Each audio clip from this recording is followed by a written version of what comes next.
বন্ধুরা, অক্ষয় তৃতীয়ার দিন পয়লা বৈশাখের মতোই অনেকেই নতুন ব্যবসা, নতুন ঘরবাড়ি বা যে কোনো শুভ কাজ সম্পূর্ণ করতে চান।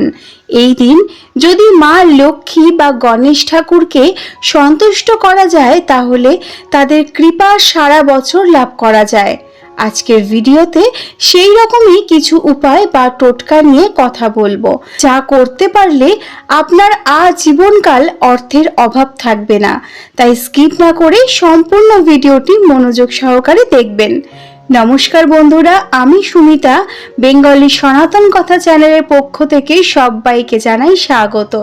আশা করি রাধারানীর কৃপায় ভালো আছেন, সুস্থ আছেন।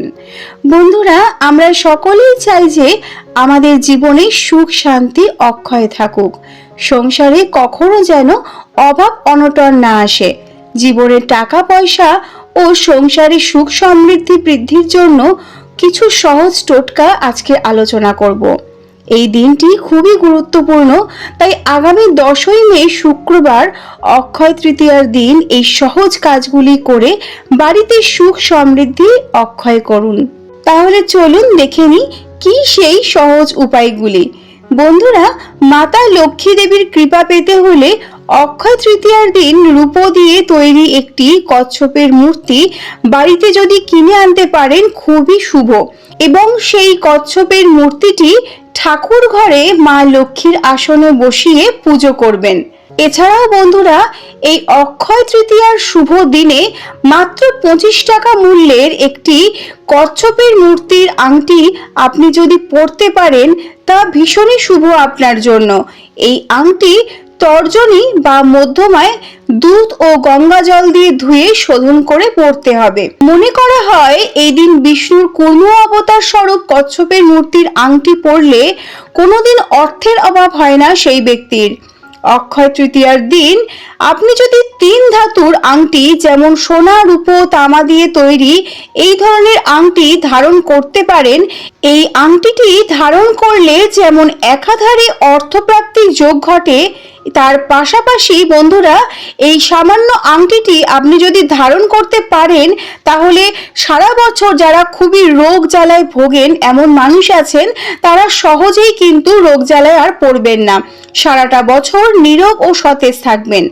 বন্ধুরা, পারলে অক্ষয় তৃতীয়ার দিন বাড়িতে সোনা বা রূপোর কিছু কিনে আনুন এবং সেই জিনিসটি ঠাকুরের আসনে রেখে পুজো করিয়ে নিন। দেখবেন ভাগ্য সহায় থাকবে সারা বছর। কিন্তু যারা সোনা রূপো কিনতে পারছেন না, সেক্ষেত্রে এক মুঠো জব দশকর্মা ভান্ডার থেকে কিনে এনে তা বেছে ধুয়ে পান পাতায় করে মা লক্ষ্মীর সামনে অর্পণ করুন। সোনা রূপো কিনে আনলে যে ফল পেতেন সেই একই প্রকার ফল পাবেন এই কাজটি করতে পারলে। বন্ধুরা, অক্ষয় তৃতীয়ার দিন চেষ্টা করবেন ভোর ভোর ঘুম থেকে উঠে স্নান সেরে নিতে, অর্থাৎ সূর্যোদয়ের সময় স্নান করে সূর্যদেবের আরাধনা যদি এই দিন আপনারা করতে পারেন এবং সাধ্যমতো যদি আপনারা গরিব দুঃখীদের দান করতে পারেন, তাহলে ভীষণই শুভ। এই দিন গরিব দুঃখীকে কিছু দান করতে পারলে বন্ধুরা আপনাদের সুখ সমৃদ্ধি অক্ষয় হয়ে থাকবে। এর পাশাপাশি অক্ষয় তৃতীয়ার দিন একটি জলপূর্ণ তামার ঘট কোনো মন্দিরে বা ব্রাহ্মণকে যদি দান করতে পারেন, তাহলে বাড়িতে আপনার যা আয় হয় সেই আয় আপনার বৃদ্ধি পেতে থাকবে দিন দিন।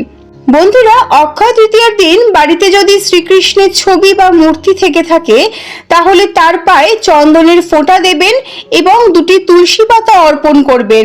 বন্ধুরা, এতে আপনারা শ্রী বিষ্ণুর কৃপা লাভ করবেন অতি সহজেই।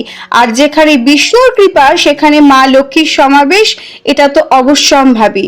তো বন্ধুরা, এর মধ্যে থেকে আপনারা আপনাদের সুবিধা মতো যতগুলি উপায় মেনে চলতে পারবেন ততই ভালো। ঈশ্বর আপনাদের সর্বদিক থেকে রক্ষা করুক, সুস্থ রাখুক, এই কামনাই করি। আজ এই পর্যন্তই। ভিডিওটি ভালো লাগলে একটি লাইক ও শেয়ার করে দেবেন এবং চ্যানেলে নতুন বন্ধু হয়ে থাকলে সাবস্ক্রাইব করে আমাদের পাশে থাকবেন। দেখা হচ্ছে আগামী পর্বে। রাধে রাধে।